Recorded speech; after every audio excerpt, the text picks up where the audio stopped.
एक छोटंसं गोंडस गाव होतं, गणितपूर. त्या गावात राहत होता एक खूप गोजिरवाणा मुलगा, चिंटू.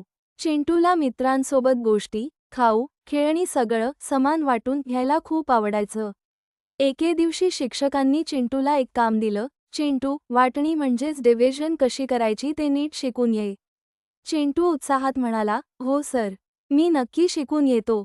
चिंटू गावाबाहेर जातो आणि त्याला एक चमकणारं जादुई बेट दिसतं. डिव्हिजन आयलँड बेटाच्या दारावर मोठी पाटी होती. डिव्हिजन बरोबर वाटणी. तेवढ्यात एक छोटीशी बोलणारी खारुताई आली आणि म्हणाली, चिंटू, डिव्हिजन म्हणजे समान वाटणी. जसं 6 फळे 3 मित्रांमध्ये वाटायची, तर प्रत्येकाला 2 फळे मिळतील. चिंटू म्हणाला, वा, म्हणजे भागाकार म्हणजे गोष्टी समान वाटणं. चिंटू पुढे जातो. त्याला 8 लाल सफरचंद दिसतात आणि तिथे 4 माशांचे गट बाजूला बसलेले असतात. चिंटू विचारतो, 8 सफरचंद 4 माशांमध्ये समान वाटले तर? तो सफरचंद वाटतो. 2, 2, 2, 2. तो म्हणतो, एकूण 8, वाटायचे 4 मध्ये, म्हणजे 8 भागिले 4 बरोबर 2. मासे आनंदाने उड्या मारू लागतात आणि पुढचा रस्ता खुला होतो. आता चिंटू एका चॉकलेट मैदानात पोहोचतो.